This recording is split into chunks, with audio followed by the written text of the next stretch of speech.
नमस्कार मंडळी, मी नीतू लोहार कर्नाटकातील एक सुंदर असं शहर बेळगाव येथून तुम्हा सर्वांचं स्वागत करते। तर आज आम्ही जाणार आहोत संकेश्वरला।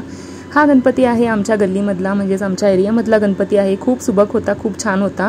तर 2022 आणि 2023चा तुम्ही जर व्हिडिओ बघितलेला नसेल निलगार गणपतीचा तर तुम्ही नक्की बघा। तर दिवसाची सुरुवात झाली प्रिन्सला बाहेर वॉकला घेऊन जाण्यापासून, आणि नंतर येऊन आम्ही रेडी झालो आणि त्यासोबत बस पकडली संकेश्वरची।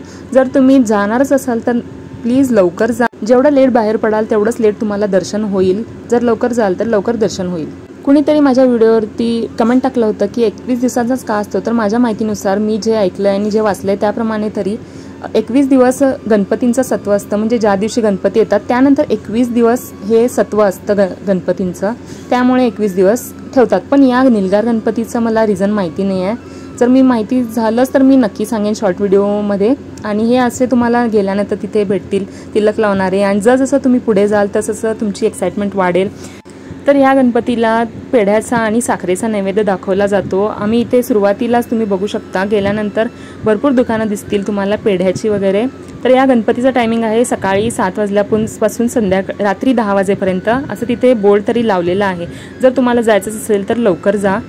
2023च्या व्हिडिओमध्ये मी एका दादांचा इंटरव्ह्यू घेतलेला आहे, त्यांच्या मम्मीचा, जे पेढे विकतात त्यांच्याकडं फिके पेढेसुद्धा भेटतात। हेच ते दादा आहेत, तर यांच्याकडून तुम्ही फिके पेढेसुद्धा घेऊ शकता। जर तुम्ही अफोर्ड करत असाल तर भरपूर इथून शॉपिंग करा। बसस्टॉपपासून बऱ्याच अंतरावरती तुम्हाला आत चालत जावं लागतं या दर्शनासाठी। 3 घरामध्ये गणपती असतो, पण एका घरामध्ये मेन गणपती असतो जो आतमध्ये आहे।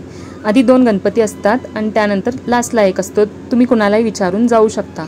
या गणपतीचं विसर्जन आहे 26 सप्टेंबर 2024 रोजी रात्री 10 वाजता। तर तुम्ही 26 तारखेपर्यंत जाऊ शकता। मला माहिती आहे व्हिडिओ घालायला मी खूप लेट केलेला आहे, तर आमचं दर्शन झालेलं होतं। इथे आतमध्ये शूटिंग व्हिडिओ काही फोटो वगैरे काढण्यास सक्त मनाई आहे तिथे, त्यामुळे मी आतलं दाखवलेलं नाही आहे याच्यामध्ये। आणि इथे तुम्ही बघू शकता भरपूर शॉप्स आहेत। यानंतर आम्ही बाजूला असलेल्या लक्ष्मी मंदिरमध्ये गेलो होतो। खूप दमलेलो होतो आम्ही, त्यामुळे मला तरी शूट करायचं मी विसरले तिथं लक्ष्मी मंदिरमध्ये त्या। आणि इथे बघू शकता त्या मंदिरच्या बाजूला इथे हा गणपती आहे संकेश्वरचा राजा म्हणून। तर खूप सुबक मूर्ती होती ही, खूपच छान काम केलेलं होतं या मूर्तीचं।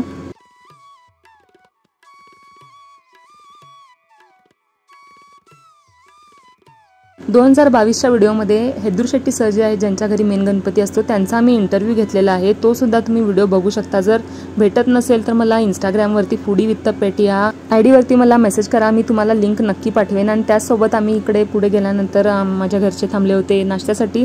तर मी यांचा डोसा कसा होता सांगू नाही शकत, पण भरपूर गर्दी होती यांच्याकडे आणि सकाळपासूनच हे शेवपुरी चाट वगैरे सगळं विकत असतात।